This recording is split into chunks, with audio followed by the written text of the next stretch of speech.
जदि मातृगर्भर जगन्नाथ महाप्रभु जीव पर पांचटी कथा स्थिर करे जीवर विचार करने उचित मनुष्यर विचार करने उचित प्रभु ये कर्म मु करुँच करुँच जदि मो जन्म आप स्थिर कर मो बापा माँ पाखे धन संपत्ति आप स्थिर कर गरीब घरे जन्म होबी कि धनी घरे जन्म होबी मुझे दिन संसार में रही मु कि प्रकार कर्म करी मो बुद्धि विवेक केमी हम जमी दुर्योधन कहला कया वृषिकेश हृदय स्थित यथा निजुक्त तथा करू प्रभु मत जमी निजुक्ति देचु मु जो टाइप एम्प्लॉयमेंट पाइली मुझे कर्म कर तेणु भगवान ये कर्म करुँच ना आम करुँच ये कर्म फल को जदि जगन्नाथ महाप्रभु आमको भोग कराउछंती तेरे केवल कर्तापणी आमर अच्छी बोली जो दिन आम चेईजा जो दिन आम बुझीजा प्रकृति क्रियमाणानी गुणे कर्मा सर्वस्व ये जहा किछि जदि प्रकृति द्वारा मो आयुष भगवान थांतु कि न थांतु जदि प्रकृति द्वारा ये नेचर द्वारा मते शरीर मिली पंचभूत शरीर मिली जदि ये नेचर द्वारा मु कोठी जन्म होई से लैंड प्रॉपर्टी स्थिर होती मत पचरा जाए मुझे जन्म होबी भारत जन्म होबी कि अमेरिका जन्म होबी कि जर्मान जन्म होबी कि जापान जन्म होबी मो बापा माँ केमी क्या धनी हे कि गरीब हे मु पुओ हेबी कि झील हेबी मु पाठ पढ़ी कि मूर्ख हेबी कौन सी इच्छा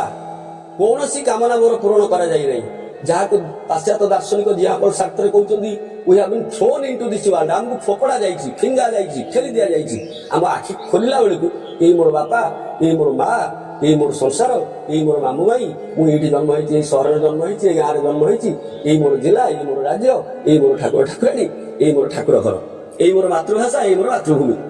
किए स्थिर कला ये सब जदि मातृगर्भर महाप्रभु जगन्नाथ स्थिर कर जगत कौटी जन्म हेबी तेरे जगत में कौन करी से स्थिर कर प्रकृति द्वारा ये कर्म सब होउची आम कर्म करने बाध्य जिते चेई जा जिते साक्षी चेतनार महाप्रभु आम भीतर विराजमान करेंगे आम से तत्व को बुझीजा से देखा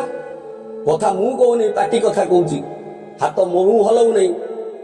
मु हलू नहीं मो हाथ हलुची मु चलुनी मो गोड़ चलुची जिते चेई जा से जानीजा ये कर्मर कर्ता नुह आम कर्मर साक्षी आम साक्षी आम कर्ता नुह आम हूँ आखि से जीव भीतर चेतना रूप जीवनाथ रूप से आखि अच्छे साक्षी अच्छा से चका आखि सब केवल देखुं से कर्म करती ना कर्म लिप्त हबार कौन आवश्यक ना जिते जीव से साक्षी चेतन अवस्थान कर से जान हाथ गोड़ देह मन बुद्धि ये सब कर्म करुँच विचार विवेक ये प्रकृति सत्व रज तम गुण रे भल मंद शुभ अशुभ विभिन्न प्रकार कर्म करोची सेतेबेले कर्मर फल मिठा हो कि पिता हो मिठा हेले खुशी लगे पिता हेले भी दुख लगे कारण जिते मेसीन इंजिन जंत्रवत हो जानी निमित्त मात्र भव सभ्य साथी अर्जुन को भगवान श्रीकृष्ण कहले तू मारू रागिबू ना जदि रागिलु ताले तू कर्ता हेलु जदि मारिला बेले रागी नौ कि हसी नौ ताले तू कर्ता नुह ये हाथ कर्म करुच्ची तेणुक जो इंजिन मेसीन जंत्रवत होते जना पड़ो ये सब कर्म होउची आमे से कर्म क्षण मात्र दूरे की रही परिबा नहीं त्याग करि परिबा नहीं कारण ये होउची कर्मभूमि आमे कर्म करिबा पई बाध्य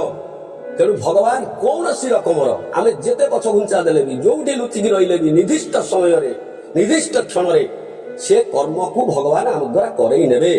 कारण प्रभु जगन्नाथ ये जगत को कोटि कोटि वर्ष हेलानी आगु नौचंती ये होची तांकर हिसाब जीव किंतु भाबुची मु केतेबेले आगु जाउची मु केतेबेले पछुकु जाउची ट्रेन आगु जाउची ट्रेन भीतर कोठी रिजर्वेशन बगी अछि एसी बगी अछि कोठी जनरल बगी अछि भल कर्म कले एसी रे टिकट मिलुची रिजर्वेशन रे टिकट मिलुची स्लीपर रे टिकट मिलुची अपकर्म कुकर्म जा सामाजिक नुह जा नैतिक नुह अकर्म कले जनरल बगी रे टिकट मिली शुभ कर्म कले पुण्य कर्म कले आगु बढ़िबो जी आग बगी अच्छी बेले बेले सी पछुक आसुची रिजर्वेशन रु एसी बगी रु ताकू आसिया पड़ू जनरल बगी जे जनरल बगी अच्छी सी कर्म करके रिजर्वेशन को जाऊँगी केतबेले सी पुणी एसी की जाऊँगी ट्रेन केबे पछुक जाऊनी ट्रेन आगु जाऊँगी तेणुक ये जीव निजर शुभ अशुभ कर्म पाई सी एपट सेपट होउची जगन्नाथ महाप्रभु ये जगत को एमती आगू विकास पथरे प्रगतिर पथरे दिव्य पथरे नहीं शेष से जोठू आसीथिला सेठी नेकी पहुंचई देबे जन्मादेश जतः जगत जोठू सृष्टि हेची जहांको द्वारा ए जगत प्रतिभात होउची पुणी सेही जगत तांकरी भितरे अंत हेजियो से होउचंती जगन्नाथ महाप्रभु ये जीव को ये जगत को नेकी से खेल करूचंती तांको भल लागुची सृष्टि जहार खेल घर अशेष माया जीव तार गोटे चिरंतन शिशु गोटे चिरंतन बगीचारे गोटे चिरंतन खेल खेलुची इंट्रोडक्शन ऑफ वेदांत रे कृष्णाजी कहले an eternal child playing an eternal play in an eternal garden गोटे चिरंतन बगीचा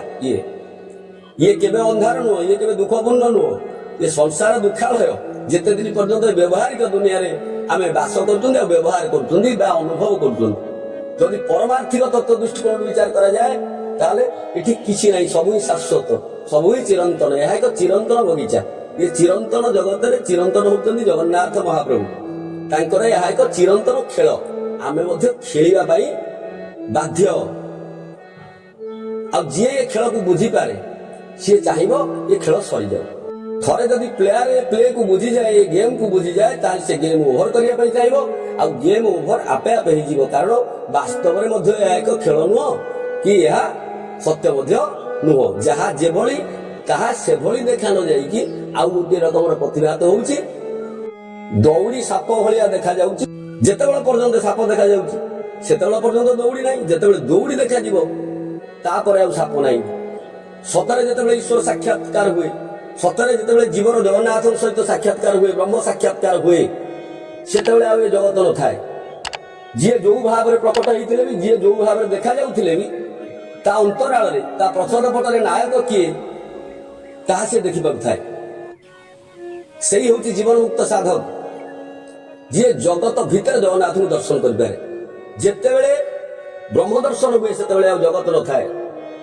जेतेबेले जगन्नाथ दर्शन हुए सेतेबेले आ जगत न थाए जेतेबेले पर्यंत जगत अछि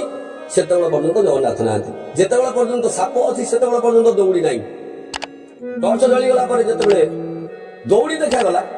सेतेबेले सापर भ्रम नाही सारा जगत जगन्नाथमय मुहि जगत तुहि नाथ तेणु तो